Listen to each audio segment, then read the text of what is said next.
Olá, viva! No âmbito das comemorações dos 50 anos de Revolução de Abril, hoje temos nos nossos estúdios e para falarmos sobre esses momentos em que viveu, para falarmos também os momentos que viveu antes, ou seja, os tempos que viveu antes da Revolução dos Cravos, eu tenho comigo Daniel Martins, é reformado da Portocel, 75 anos de idade, foi militar dos comandos nas guerras coloniais e é um gosto recebê-lo.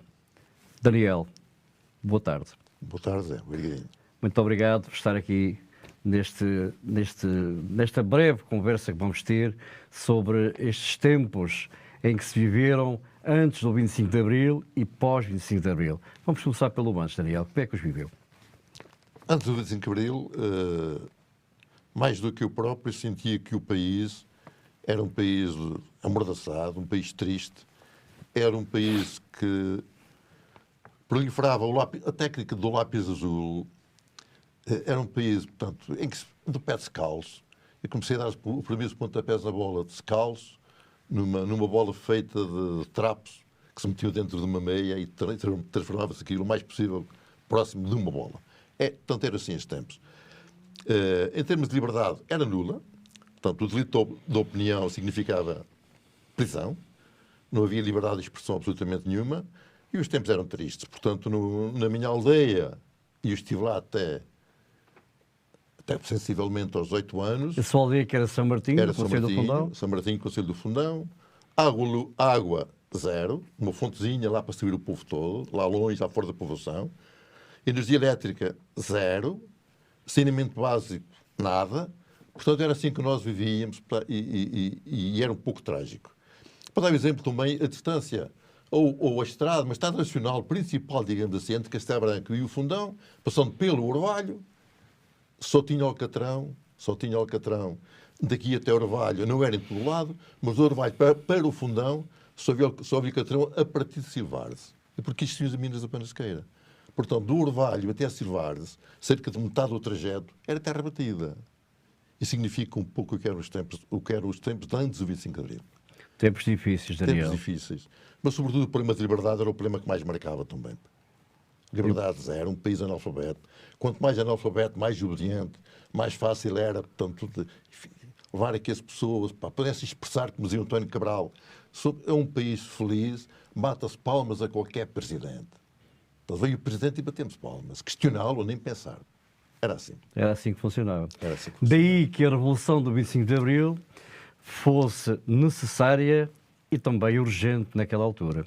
Era urgente por vários motivos. Eu penso que o que fez sepultar o 25 de Abril foi principalmente, para além das condições de vida muito degradadas do pessoal e a falta de liberdade, era uma guerra colonial que martirizava as pessoas. O qual o Daniel esteve lá.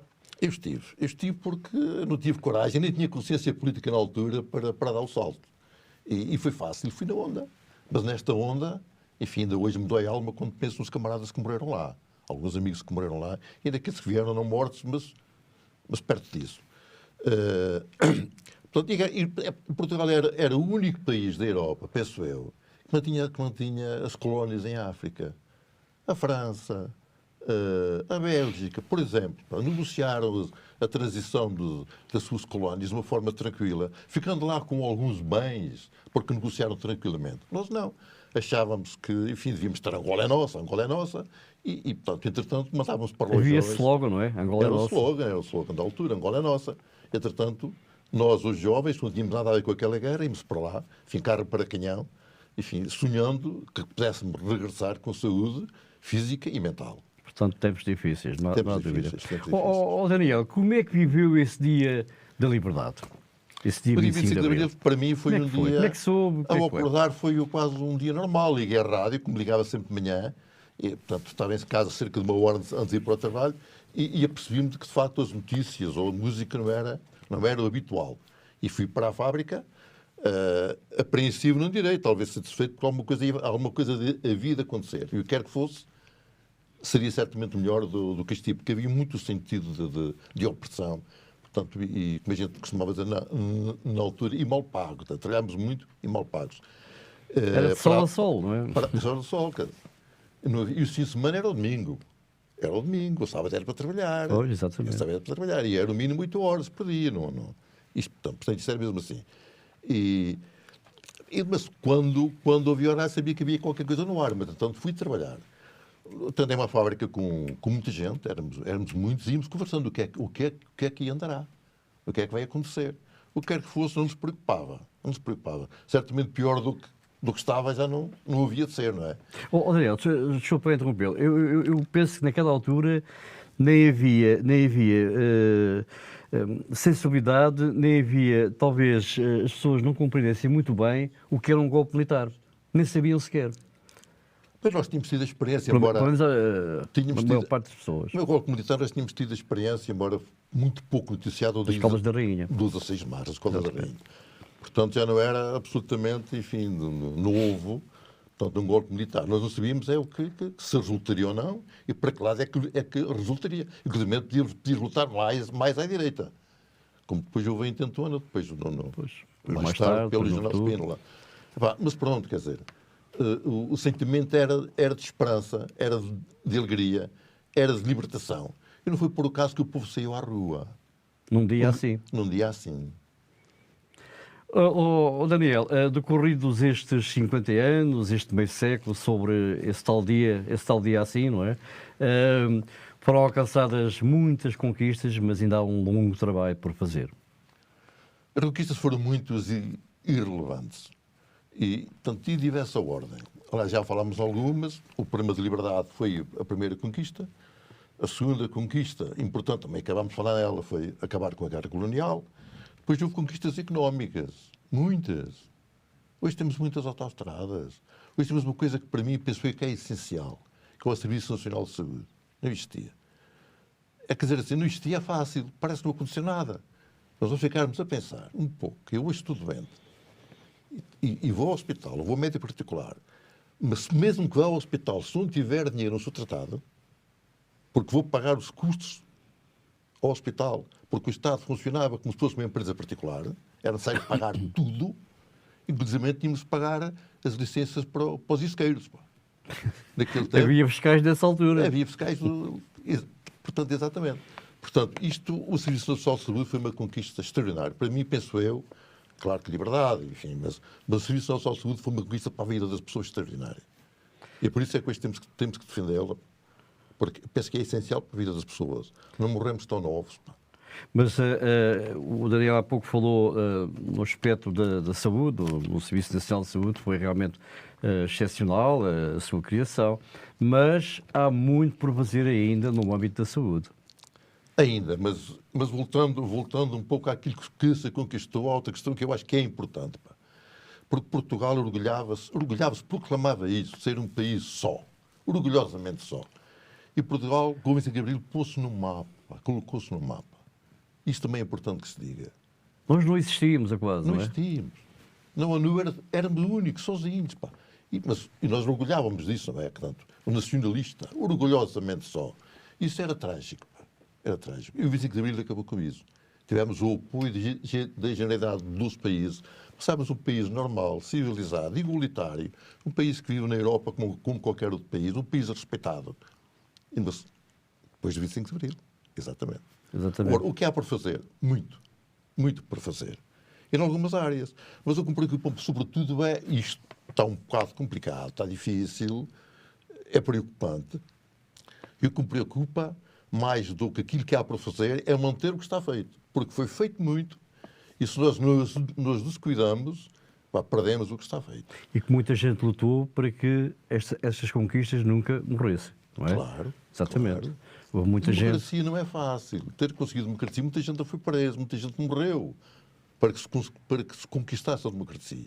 E milhares de jovens morreram lá nas guerras, não é? E nas guerras, nas prisões políticas, apenas por delito de opinião, porque tinham opiniões contrárias. Exatamente. Porque eram contestatários. Portanto, isso é um bem inestimável e tem que ser preservado. Agora... Como? Como é que vamos trabalhar nesse sentido? Não é fácil. Agora, por isso é que eu pedi o apoio. O apoio não, aliás, a esperança que isto melhore. Mas para mim, há duas coisas essenciais que são os pilares da democracia. É a comunicação social e é a justiça.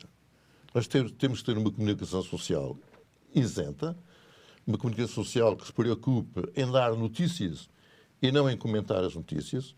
Eu aborreço-me quando os comentadores das notícias como se fosse como se fosse burro, quer dizer, eu não consigo interpretar as notícias. Tem algo que vir lá, um iluminado.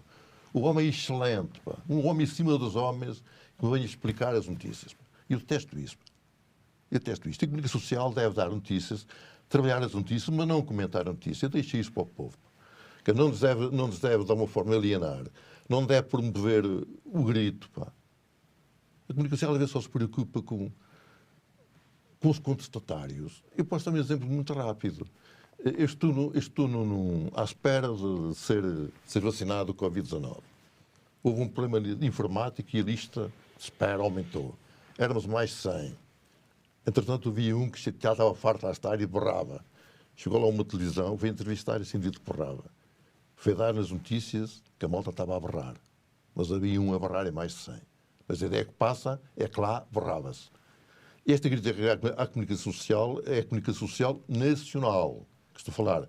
Porque a comunicação regional tem o efeito contrário. Está próximo das pessoas, sabe os problemas que as pessoas têm, defende as pessoas e essa acho que tem um papel essencial e creio que o desempenha bem.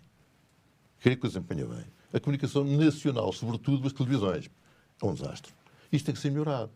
A justiça é a mesma coisa. Eu não sei se estou a ser escutado ao telemóvel quando vou falar com um amigo qualquer. Eu desempenho funções no Orfeão, na Caritas. Eu não sei se estou a ser escutado quando estou a tratar de problemas do Orfeão ou da Caritas. Quer dizer, eu não sei se amanhã me vai bater à porta porque, Pensa muito nisso, Daniel? Penso muito nisso. Nesta altura? Muito. E sobretudo agora. Eu não sei se amanhã vou preso sem saber porquê. Não sei, quer dizer. Isto é trágico. E enquanto isto não acabar, eu sinto medo da democracia. Porque para mim os pilares da democracia são de facto a comunicação social e a justiça. Se isto falha, é uma tragédia. E a minha esperança é que isto não falhe. Creio que não falha, porque nós, sobretudo os jovens, temos que nos esforçar para que isto não falhe. É por isso que dizia, mais do que o que é que falta fazer, há que assegurar aquilo que, entretanto, já conquistamos. Exatamente. Daniel, uma coisa que nos preocupa, um grande pormenor que nos preocupa a todos também, são as guerras que estão a ocorrer em várias partes do mundo, nomeadamente agora esta de Israel, com o Irão, que pensamos que isto parece uma brincadeira, agora atacas tu, agora ataco eu, mas aquilo pode a todo momento causar-nos sérias preocupações, até a nós portugueses, com certeza. Muitas preocupações. Pá. Eu dizia há muitos anos, penso que já perdeu a oportunidade, mas dizia isso, quer dizer, nenhuma guerra se justifica desde que haja um morto. Nenhuma guerra se justifica. Os homens têm que se entender. Pá. E as guerras, todas elas são trágicas. Pá. Eu quando vejo aquelas guerras na televisão, os problemas de Gaza, ainda foi ao almoço, que eu almocei bem demais, e dizia à minha mulher, pá, como é que pode ser, pá? A mim sobrar-me comida, comi demais, e tanta gente sem comida nenhuma, pá. Tanta gente a morrer à fome, pá. Isto é trágico. É muito trágico. Nós temos de ser muito mais solidários. Muitas crianças. Dói muito, pá. As crianças e os velhotes, e já, enfim. Portanto, o horror da guerra, não é? O horror da guerra é uma tragédia. Daniel, estamos a terminar a nossa conversa, que penso que também foi importante e que foi oportuna, mas eu queria que o Daniel deixasse uma mensagem para a geração mais jovem. Para os mais jovens, penso que têm que ser intervenientes, têm que intervir na sociedade e têm que ser solidários. Porque senão não há formas. E têm que pensar que aquilo que falamos muito e que hoje agora celebramos, que é a democracia, têm que pensar que a democracia não é um bem adquirido porque se vive em democracia. A democracia perde-se facilmente. Aliás, cada vez é mais difícil preservar a democracia, e com os slogans, com a gritaria, com as ideias totalitárias. É muito difícil e os jovens têm que estar atentos, têm que lutar contra essa demagogia, contra esse populismo e preservar a democracia. Porque não há nenhum país do mundo que não se viva em democracia ou que seja totalitário, que se preocupe com o bem-estar do seu povo. Preocupa-se, de facto, com uma elite, mas com o bem-estar do povo em geral, não há nenhum. E a democracia é o bem essencial e o meu apelo que eu deixo aos jovens é que sejam, de facto, intervenientes, que intervenham e que defendam a todo custo a democracia. Estou muito a conquistá-la, não deixem perdê-la. Daniel Ortiz, muito obrigado por estar connosco. Obrigado.